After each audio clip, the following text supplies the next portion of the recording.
All right, so I've got a chart for Miss Beverly and everybody else. Marked out a couple things, kind of tweaked it a little. The Reformed position, you'll notice, is also the Augustinian / Calvinist side. So, if you'll remember, the Reformed position there is also known as the Augustine or Calvinist side. All right? If we'll go over it for just a second, the status you can kind of mark there. That is the status of man, his condition. The Pelagian and semi-Pelagian position is that man is alive. You can, on the semi-Pelagian position, you can also write a little hash mark or slash if you want to and put sick. He's alive but sick. The Pelagian position is that man is alive. All right. Of course, the Arminian and the Reformed position is dead in sin.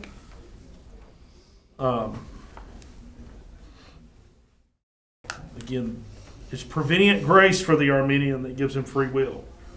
Okay? And then for the Pelagian and the semi-Pelagian, free will is just their condition. The fall of man did not affect the will or the volition of man. Does that make sense? Everybody following that? How can partial monergism? Huh? How can it be partial monergism for the Armenian? How is it partial? Again, you have to understand Arminianism. It kind of flies in initially. It flew in under the radar, right? And the reason it's partial monism is because of prevenient grace. So in other words, God does the work. This is why we don't.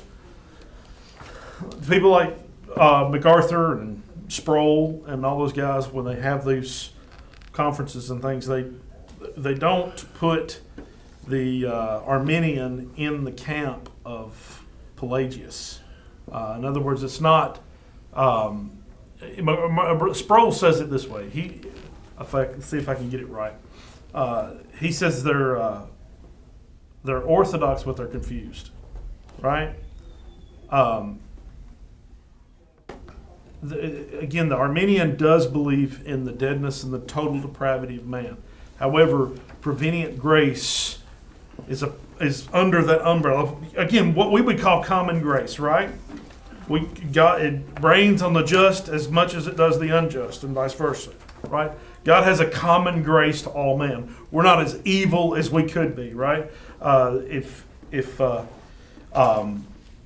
God pulled back His common grace on all of humanity, there would be Hitlers everywhere, there would be Mao's, and etc. Right?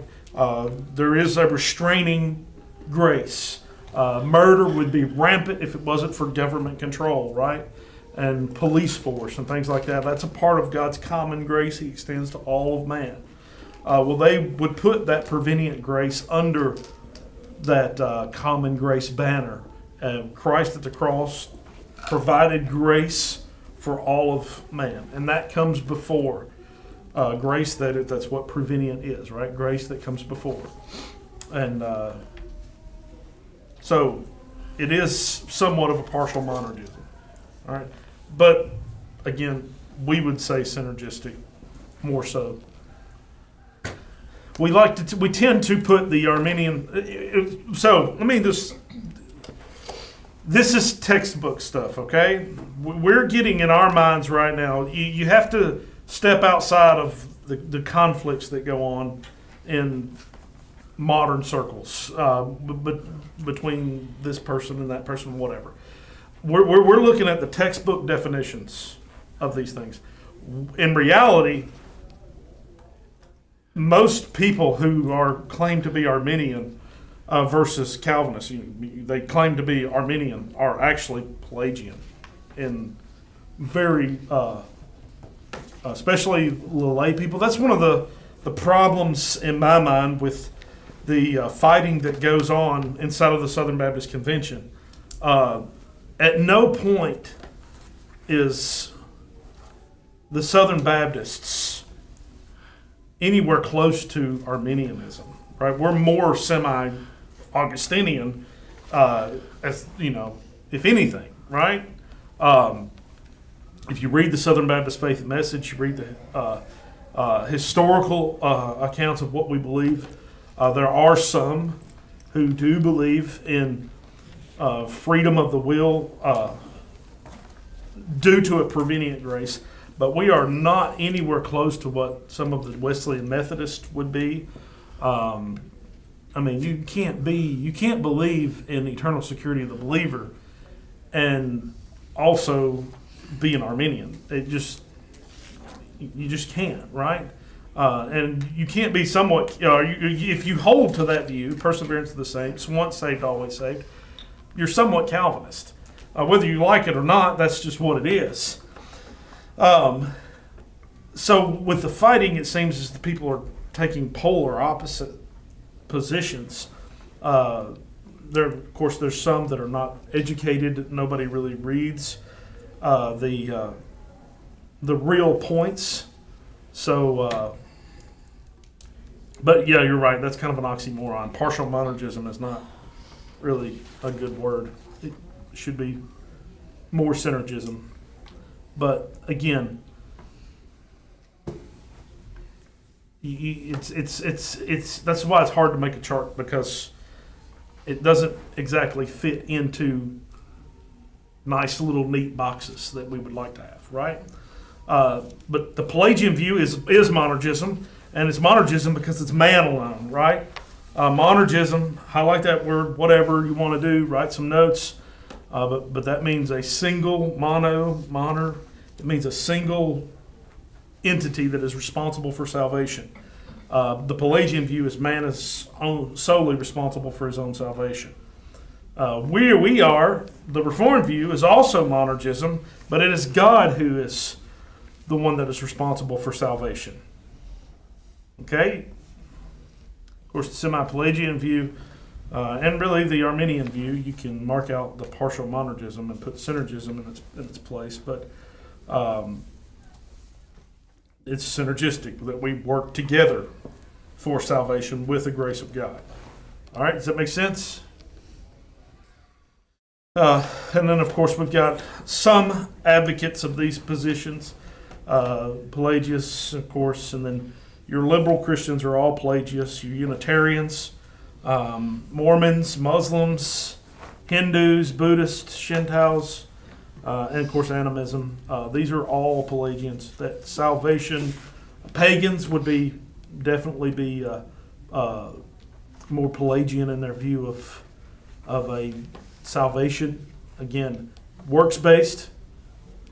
This is the religion of man, right? It is works-based salvation. Semi-Pelagian view is Catholics. Most current Protestants are semi-Pelagian. They do not believe in a depravity. Textbook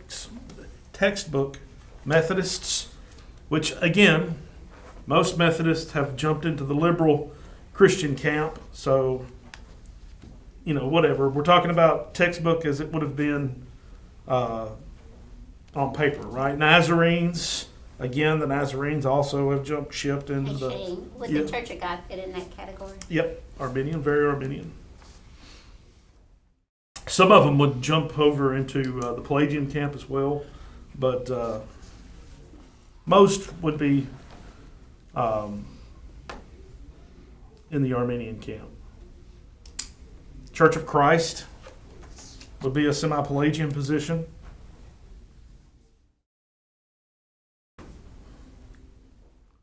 I don't know. What else would General Baptists is an Arminian position? What about Missionary Baptist? So again, they're harder to pin down. They have a kind of a pendulum swings back and forth, but you're probably going to find that modern day, most of them are Arminian. Most independent Baptists are also Arminian. For example, Falwell, Liberty Baptist Church. Liberty is another term for what? Freedom, right? Falwell would have very much been a General Baptist, an independent, right? Like Liberty University? It's right. Okay. Very or very Armenian. That's right. So the terms mean a lot sometimes, right? We are Grace Baptist Church. Usually people who name themselves Grace Baptist tend to be what? Reformed, right? Sovereign Grace Baptist Church is another dead giveaway. Or a Sovereign Grace Church, Grace Church. Of course, you have the Free Will Baptists. That should tell you right there who they are. Right?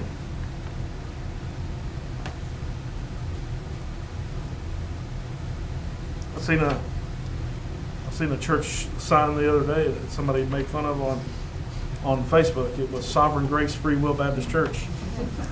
It was completely wrong and everything. But again, you see things like Liberty Baptist Church. That's usually a pretty good giveaway that it's going to be more in the camp of the General Baptist churches, right?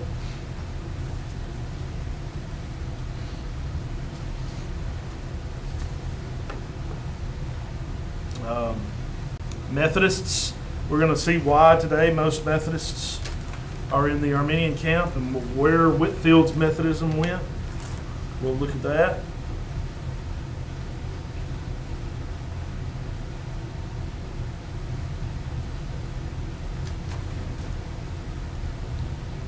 All right. So, and again, you can go back over our church history notes if you want. The Reformers, the pre-Reformers. Gottschalk, remember him? Was one of the Reformers in the 800s. Wycliffe, Tyndale, John Huss would be in the Reformed camp, the Augustinian camp.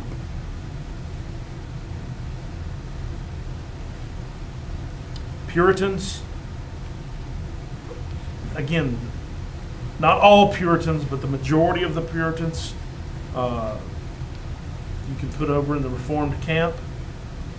John Owen, Jeremiah Burroughs, guys like that, put in that camp. John MacArthur, R.C. Sproul, if you want to do some modern guys. Joel Beakey, all of those are in the Augustinian camp.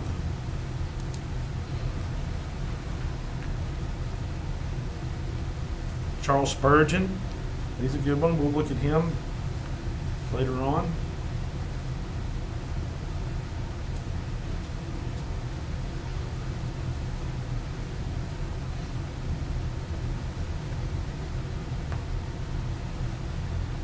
But if you can, underline where it says all the Reformers. That's one of the reasons we look at this.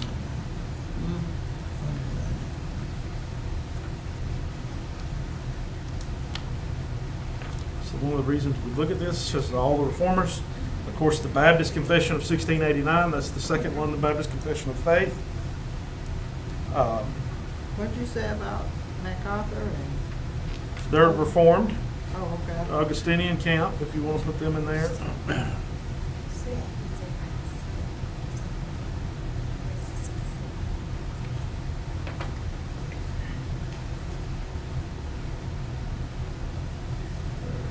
Any other questions? Then for our own study today, you can put Whitfield over in the Reformed camp. And then, of course, in the Arminian camp, you could put Wesley.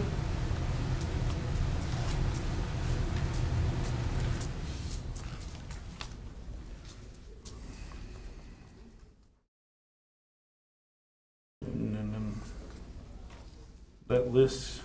that Reformed list can get really, really, really long. Really, really long. Especially as in history. More modern stuff, the list tends to grow among the Armenian camp, but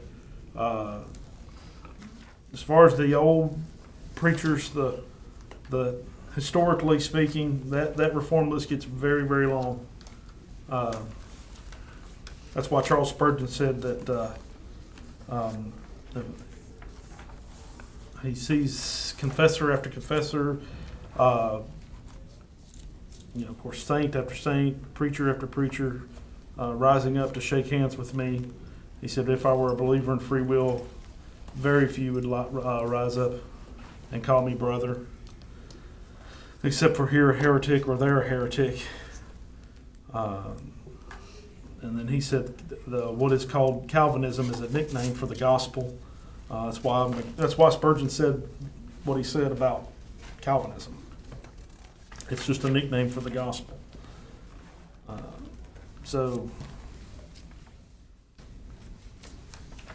All right. Especially in the Reformed and the Reformation, that Reformed list grows very, very long. All your reformers were all Calvinist. This is why these guys over here on the Arminian side that reject the Reform, the doctrines of the Reformation, Calvinism, they're rejecting more than just Calvinism. They're rejecting Luther, they're rejecting Augustine, they're rejecting Wycliffe, they're rejecting John Huss, Gottschalk. They're rejecting so much more than just Calvin. All right. So again, and that's the reason for the study. You need to understand these things, where you come from. It's not just something that Pastor Allen fell in love with because MacArthur was preaching it or something like that.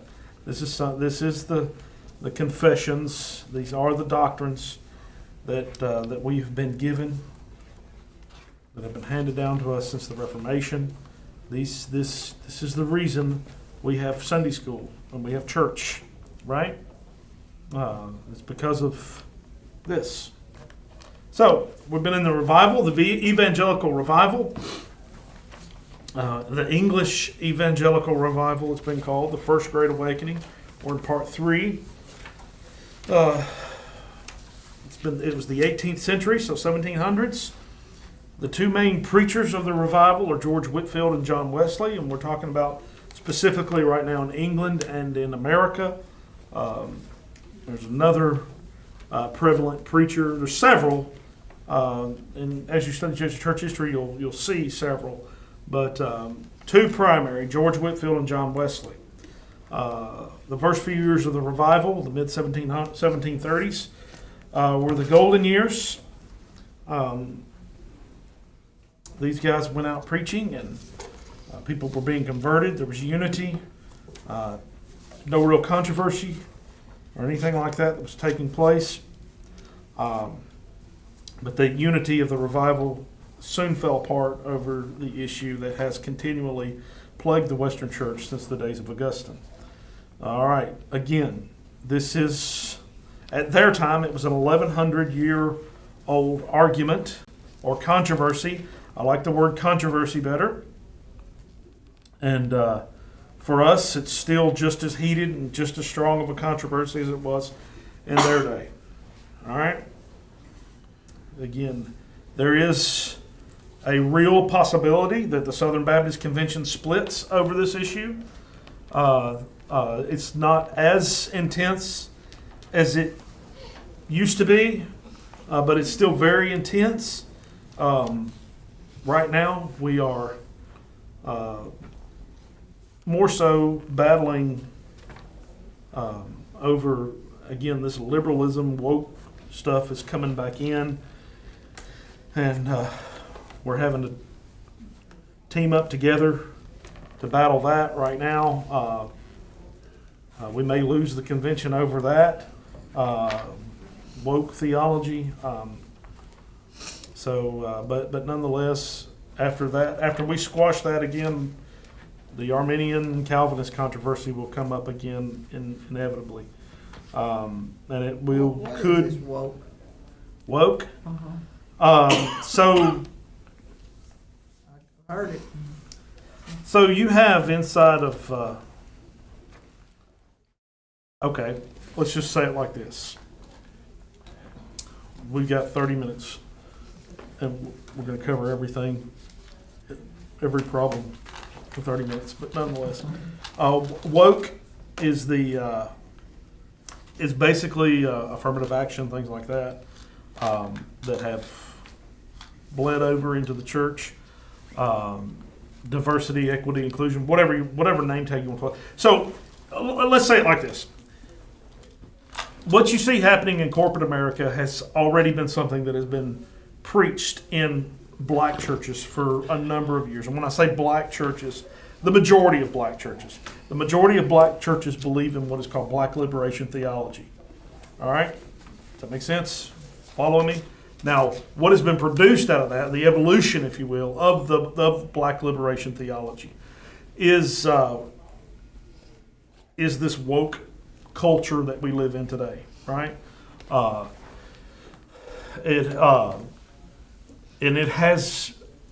There are those in the Southern Baptist Convention that are messing with it as far as academics. Even inside Southern Seminary, it seems to be some people that are fooling around with it, that are allowed to be fooling with it. Terms like intersectionality. Have you ever heard of that term? All right, intersectionality is, so first of all, if you're a white Christian male, you have 0 points in the woke community, right? If you're gay, you have 1 point of persecution or shouldn't say persecution, but what's the term? Oppression. Oppression. That's right. That's the one. 1 point of oppression. If you're black, you have a point. If you're a black woman, you have 2 points. That's where you have 2 points of oppression that intersect. That's intersectionality. If you're a gay woman and you're black, you have 3 points of oppression. That's intersectionality. It intersects where those points of oppression intersect. That's called intersectionality. That's the teaching that takes place. That's woke. Is that the same as like they were teaching white children that you're the responsible for the slavery for the black people? Well, I mean Is that part of that falls in, yeah. Well, so Kind of gives you an idea what here's we're talking here's the about. thing with liberation theology. I've done this before in my cults class, but so liberation theology starts in El Salvador, right, under a Catholic priest by the name of Gutierrez. This is it. He starts it as kind of a class warfare thing. This is the same. So what happens is in the communist movements of and then the socialism, all that kind of stuff that happens in academia on the secular side, their manifestos point to getting into religion as well, and then teaching communism/socialism through religion. And they've done that successfully. Part of the how they've done that is they get into academia, which most of the churches started the academic institutions, and therefore there is still a tie between some of those denominations. So what happens is they teach woke socialism and ideas on how to get that into the churches, and it works in 2 ways. One is class warfare, and usually that really works really well. Again, it has worked in countries in Europe. It's worked in South America. Liberation theology has really taken over, and then of course subsequently socialism is enacted in those Latin American countries. That's why they're coming here, because they don't have capitalism. They have whatever, but that's either here or there. Liberation theology works really well in that, but it works even better if it becomes about race, black versus white, etc. So that's when it gets into. It's picked up by a guy named Cone, Professor Cone, who's what? What'd you say? You said something. Wait, sometimes it's helpful. What did you say? Oh yeah. Obama was also he was. I was thinking that was the preacher's. Cone was a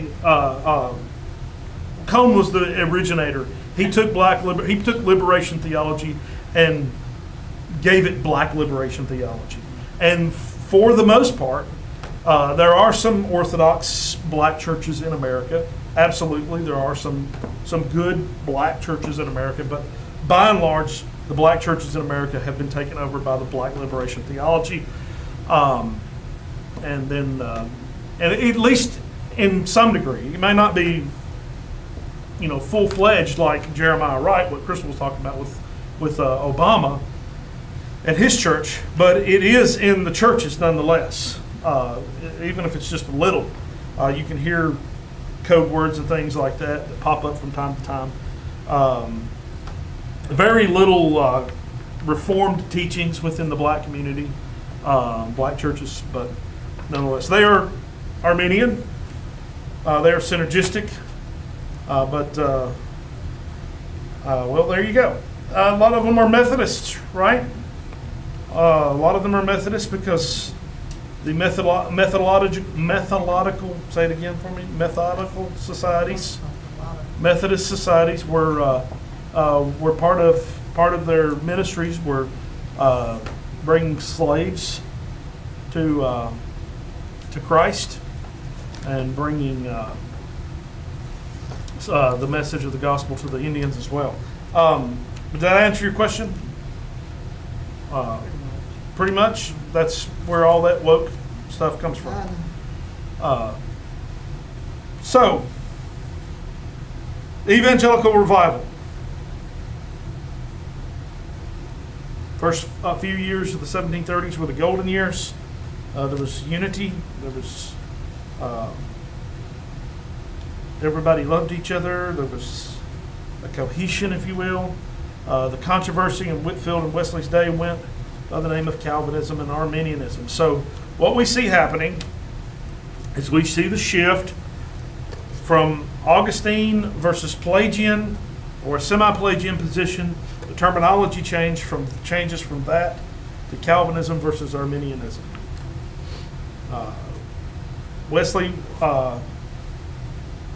Whitefield was a committed Calvinist and Wesley was a committed Arminian. So you can mark that down on your little chart if that's what you want to do. Wesley preached a sermon in 1739 titled Free Grace. That, as Whitefield asserts, was the beginning of all the troubles. Wesley, of course, laid blame at the feet of Whitefield, writing his account of the revival with this. He said in March 1741, Mr. Whitefield, being returned to England, entirely separated from Mr. Wesley and his friends, because he, that is Wesley, did not hold the decrees, that is the Calvinist belief in God's unconditional and eternal purposes of grace, focused on the salvation of the elect. They called it the decrees. Here was the first breach, which warm men persuaded Mr. Whitefield to take merely for a difference of opinion. Those, indeed, who believed universal redemption had no desire at all to separate.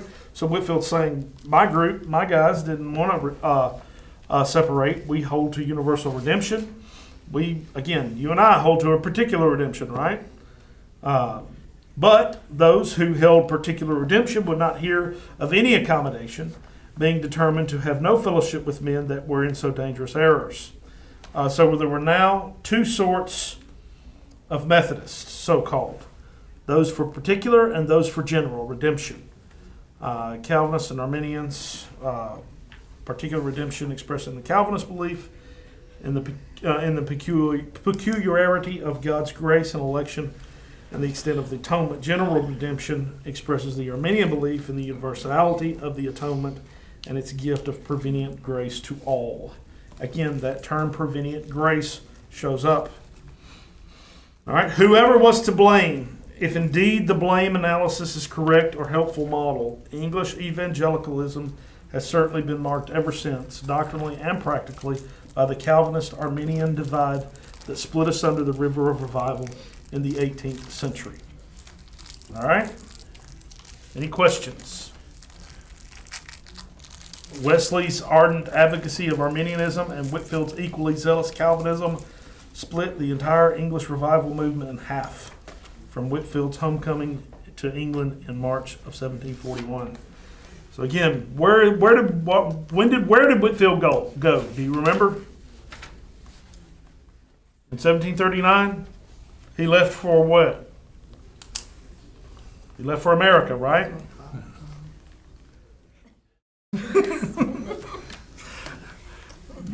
See, I told you there was going to be a I was test. thinking that. He left for America, Georgia, right? Georgia, and of course he went up to the north as well. And again, there is revival going on in the Americas as well. You have guys like Jonathan Edwards, remember? All that's we'll look at the American side when we get away from England. Pretty soon we're going to cut ties with England and get over to America, and we're going to ultimately follow the vein of this Reformed teaching until it gets to the Southern Baptist Convention. All right, now he comes home, and his converts are shunning him. Some of them are. What was once a warm welcome is now people are giving him the cold shoulder, if you will. So, aftermath of the controversy. Whitefield societies, which is Calvinism. So you've got the Methodist movement is societies. Methodist societies is what they're called. All right, you have a Calvinism side and you have an Arminianism side. Whitefield's adherents built a preaching center for him in Moorfields districts in London called the Tabernacle. In 1741, that happened. Whitefield would infuse a strong dose of evangelical Calvinism in the established English church. Other ordained men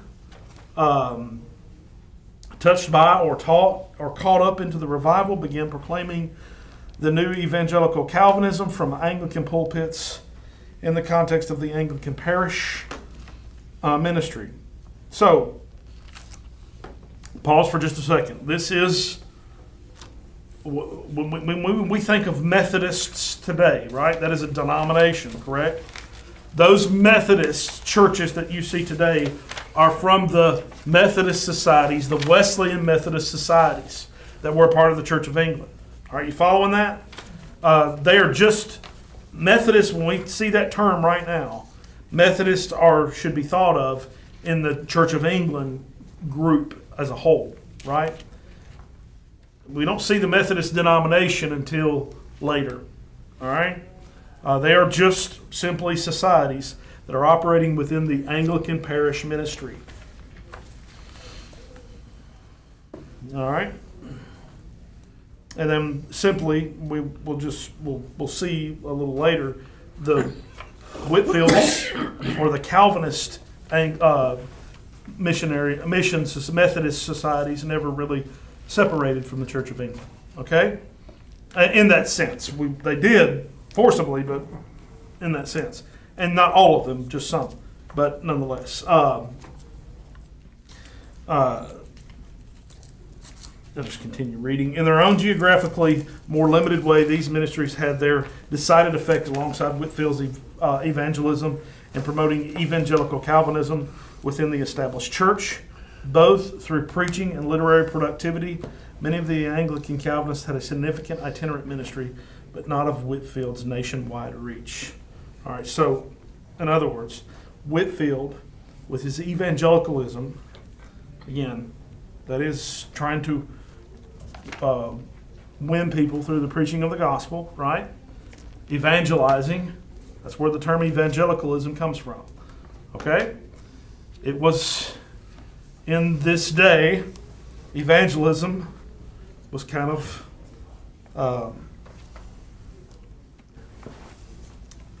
so what happened with the Reformation? It was the Reformation of the church, right? It really didn't seek to go out and convert people that were outside of the church. All right, that was not the focus. The focus of the Reformation was that, to reform the church. And by and large, it stayed that way for a little while until, again, the 18th century. Wesley and Calvin come along, and there's a growing movement to evangelize those who are outside of the church. Okay? And that's the reason we have what is called the evangelical movement. And even today, we're called evangelicals, right? Because we believe in preaching the gospel to the lost. All right. Some of some notable characters within the Calvinist camp. One in particular is John Cynic. John Cynic. He began his early life as a godless man whose chief delights, in his words, were card games, dancing, and theater. All right. These pleasures grew cold for Cynic when he turned 17, as his mind became burdened with a sense of sin, driving him to a state of spiritual despair that he endured for 2 years. In 1737, he was delivered when he went to church and he heard Psalm 34 being read during the service. Toward the end of 1738, Cynic discovered the published Journal of George Whitefield, which impacted him deeply, so much so that he pled with God that he might come to know Whitefield personally. Hearing about a Methodist in Oxford University, again, this is before the split, right? Hearing about a Methodist in Oxford University named Kinchen, Cynic journeyed there to find him, and he found not only Kinchman, but he found Whitefield and the Wesley brothers. In this way, Cynic was initiated into the inner circle of Methodist leaders, soon joining their religious society that met in Fetter Lane Church in London in May of 1739. All right. Cynic was present when the first... Let me just stop right here. This is important. Just preface what I'm going to say.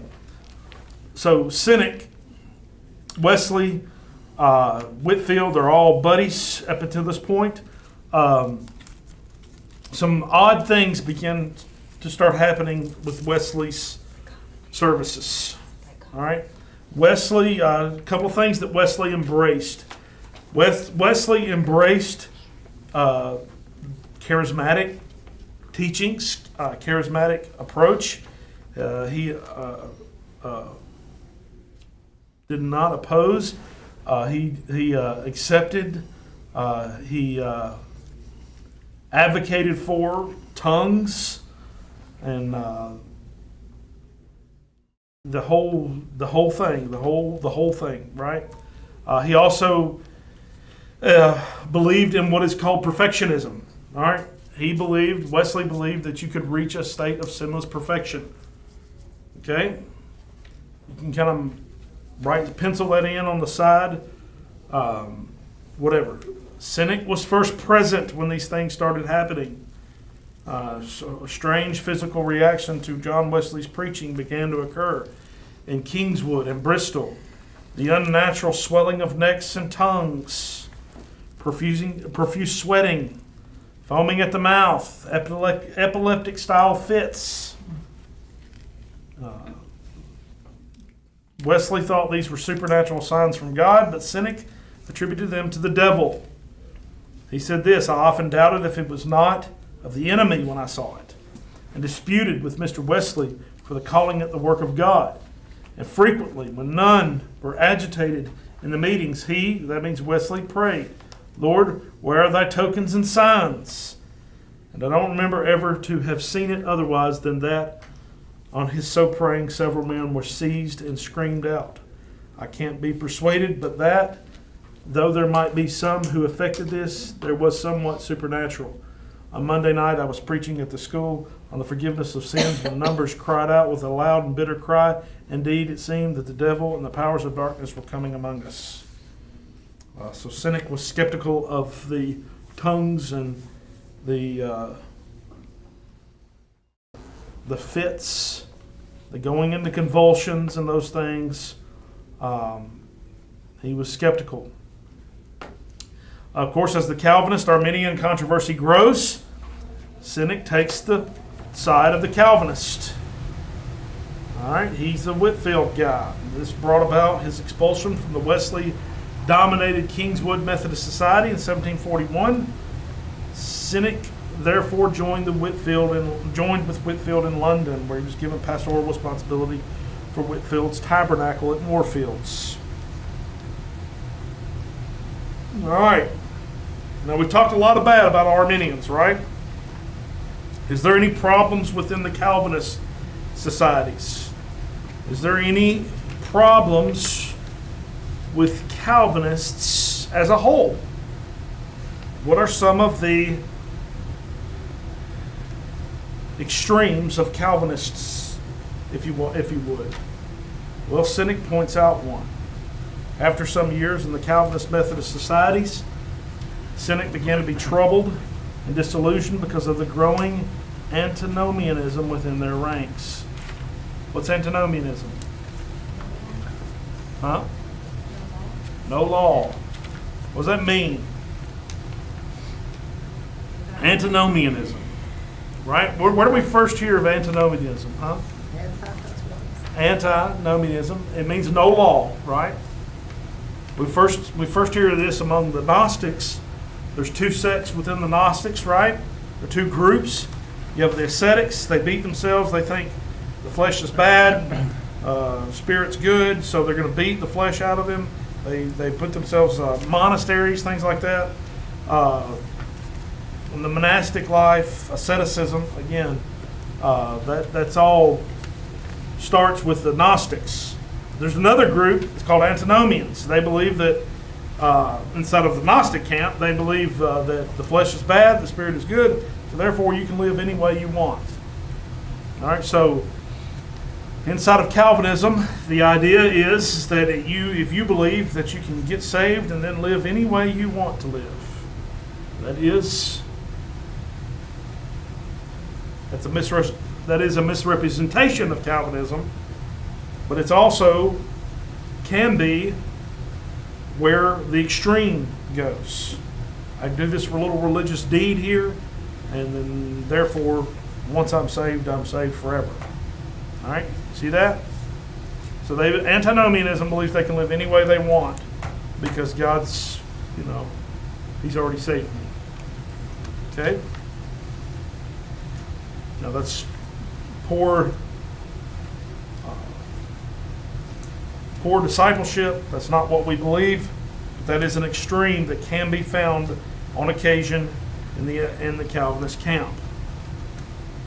So Cynic becomes a Moravian, where they avoided the perfectionism of Wesley and the antinomianism found among the Calvinists within the Church of England. Cynic wrote some hymns. He compiled a hymn book, Sacred Hymns for the Children of God in the Days of Their Pilgrimage, Sacred Hymns for the use of religious societies.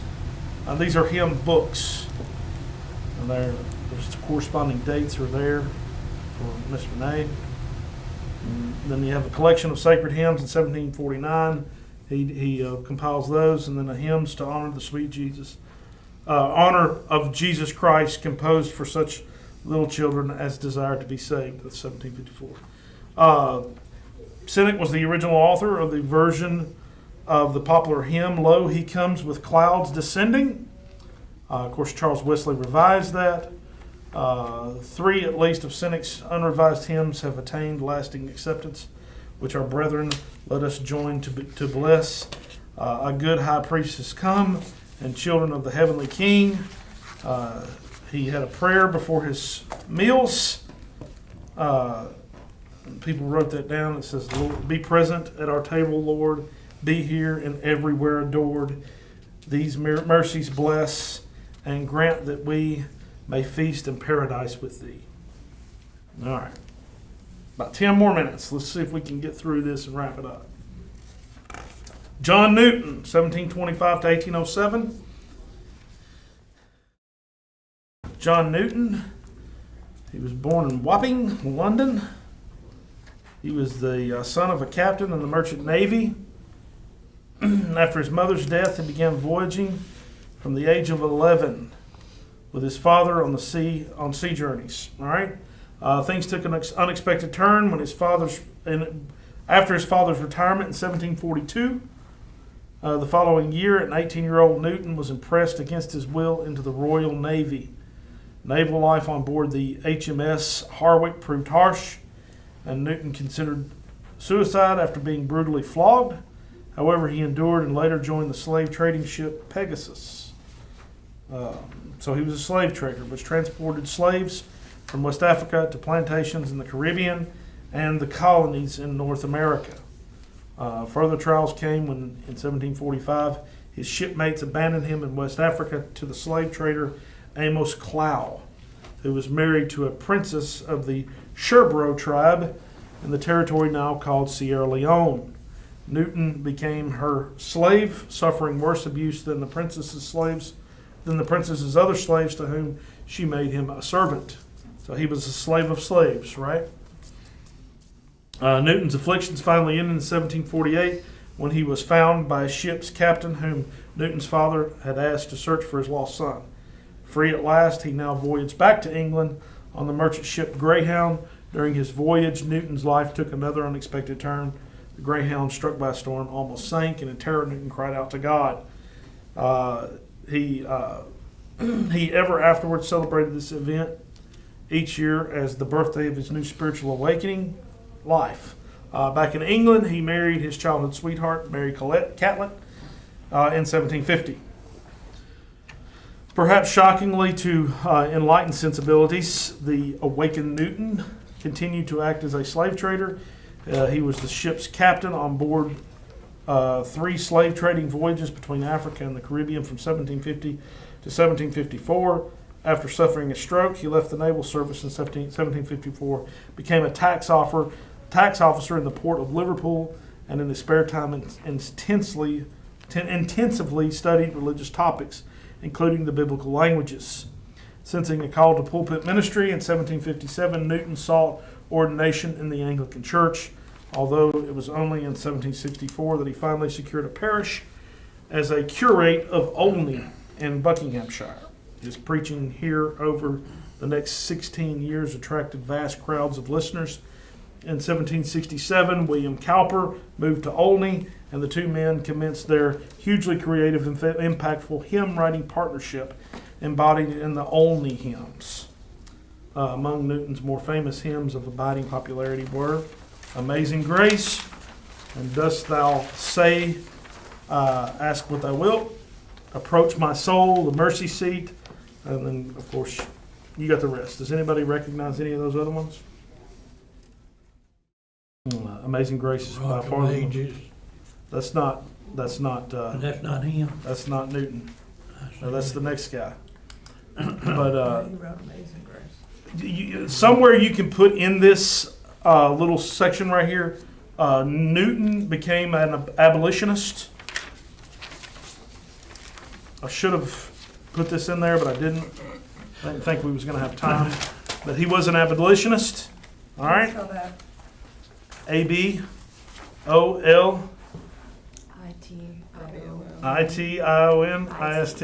ABOLITIONIST. S. Abolitionists. Abolitionists. What does that mean? He was anti-slavery, right? All right.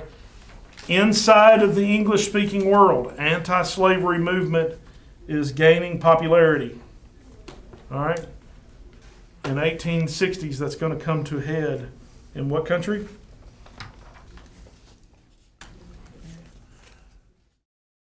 America. That's when we have our Civil War, right? But the abolitionist movement is taking place in English-speaking congregations, whether they're Arminian or Calvinist, in both America and in England. So that's kind of a topic that's going on as well. As a matter of fact, we'll look at it later. In the 1840s, the Particular Baptists of America are meeting every 3 years. It's called the Triennial Convention. All right? And in 1845, I believe, the Triennial Convention passes a rule that says if you own slaves, you will no longer be supported by the convention as a missionary. So the Particular Baptists in the South said, no, sir. We will support missionaries. We're going to send Adoniram Judson and other missionaries wherever we want. Lottie Moon. All right? So we create our own convention, not necessarily because we wanted to keep slaves, but because we wanted to send missionaries. All right? But that is becoming an issue. All right? Newton is a slave trader. As a matter of fact, Amazing Grace, how sweet the sound that saved a wretch like me. A wretch was a waterlogged ship that was worthless. All right? All right. Last one, and we'll get out of here. Augustus Toplady. Augustus Montague Toplady, 1740 to 1778. He actually dies of tuberculosis at 37 years old. Born in Fareham, Surrey, son of an officer in the Royal Marines. His father's name was Major Toplady. He died soon after his son's birth. Toplady was raised by his mother. Moved to Ireland. He studied at Dublin. All right, so he starts out as a Wesleyan Methodist preacher. Strange, let's see, Toplady, again, fervent Wesleyan his first few years. But he, again, always was reading. He was always studying. Received a theology transforming shock when he read the Puritan Thomas Manton's sermons on the 17th chapter of John's Gospel. He also liked Whitefield. And he became a thoroughly convinced Calvinist. Let me see if I've got this put in here. Toplady's most distinctive contributions to evangelical Calvinism were his hymn writing and his theological works. He penned probably the greatest hymn of the revival, Rock of Ages, whose fame would far transcend his Calvinist origins. It was first published in the Calvinist Gospel magazine in 1776. Another significant thing happened in 1776. All right. It has been called the world's most popular hymn. Other Toplady hymns that have earned enduring acceptance include A Debtor to Mercy Alone. I looked up some of these the other day. Sovereign Protector I Have, compared with Christ. In All Beside. And again, you can go over those if you want.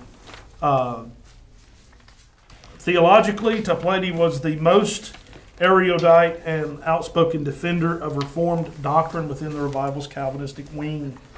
Him and Charles Wesley did not like each other. They argued through pamphlets, insulted one another all the time. His masterwork in the vein was his mighty tome, the historic proof of the doctrinal Calvinism of the Church of England.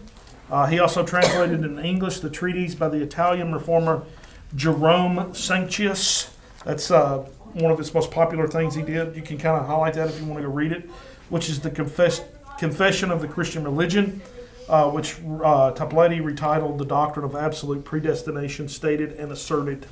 Again, this is a translation of Jerome Sanctius, which is an Italian reformer. Let me. We'll get this wrapped up now. All right. Toplady and the Wesleys, they went back and forth through pamphlets. Rock of Ages was kind of like his Calvinistic hymn that was kind of a gotcha moment. Modern students will probably feel that this controversy was neither Wesley's nor Toplady's finest hour. So we ask the question now: what happened to the Whitefield Reformed Methodist societies? One Cynic left after his appointment, so you have a drop off in leadership. Again, remember, Cynic got discouraged with the growing antinomianism, which was also part of the falling out of the Calvinist or Whitefield societies. You have a forced expulsion of the Selina Hastings chapels. Selina Hastings was a hymn writer as well. Matter of fact, she was one of the leaders. She was an aristocrat, very wealthy. She built a lot of chapels. Some things happened in 1779 that forced her expulsion, and she had to register those chapels as dissenter or separatist movements. And then, of course, most Calvinists either became dissenters or separatists. So that's the reason you have this kind of this the disappearing, if you will, of the Whitefield Reformed Methodist societies versus the Wesleyan Reformed societies. Regardless of what you want to say about Wesley and his theology, he was absolutely an organizational genius. And he structured a lot of his societies on the same Moravian societies that were that he got much of his inspiration from. And of course, there is the hymn Rock of Ages. You can see in it his Calvinism. We'll read it real fast and be done. Rock of Ages, cleft for me, let me hide myself in thee. Let the water and the blood from thy wounded side which flowed be of sin the double cure, save from wrath and make me pure. So again, this was a work of God, right? That is the idea of the Calvinist side, is that man has nothing to do with his salvation, right?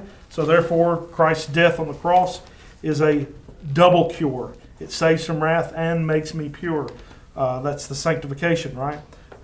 Wesley would say that my sanctification is my responsibility alone, right? As a matter of fact, perfectionism, things like that. So that would have been a slap in the face, or an attack, if you will. And then this one, not the labors of my hands can fulfill thy law's demands. Listen to what he says. He said, could my zeal no respite know? In other words, can my zeal no rest know? I could have all kinds of zeal in the world, and it can know no rest. He says, could my tears forever flow? He said, all for sin could not atone. Thou must save, and thou alone. All that means nothing. Only God saving me is what matters, right? Nothing in my hand I bring, simply to the cross I cling. Naked come to thee for dress, helpless look to thee for grace. Foul I to the fountain fly, wash me, Savior, or I die. While I draw this fleeting breath, when mine eyes shall close in death, when I soar to worlds unknown, see thee on thy judgment throne. Rock of ages, cleft for me, let me hide myself in thee. All right? That is the Calvinistic hymnal, if you will. Or the Calvinistic hymn. There's none better, right? I wouldn't say, I don't know. I like Come Thou Fount of Every Blessing. Whatever. I don't know if that's a Calvinist hymn or not, but it's very theologically sound. All right. Anything else? Good for the test tomorrow? All right, Lord, thank you for your word. We thank you for history. We thank you just for the ability to understand it, just the record that's been there. Lord, we thank you for your word that motivates all this. And Lord, we just pray that in our own lives that we bring glory to you in everything, and that we do it in not only in spirit but also in truth. Truth is very important to us, Father. Your word is truth, and we thank you for it. And we pray for the preaching this morning, that your name be glorified. In Christ's name, amen. Amen.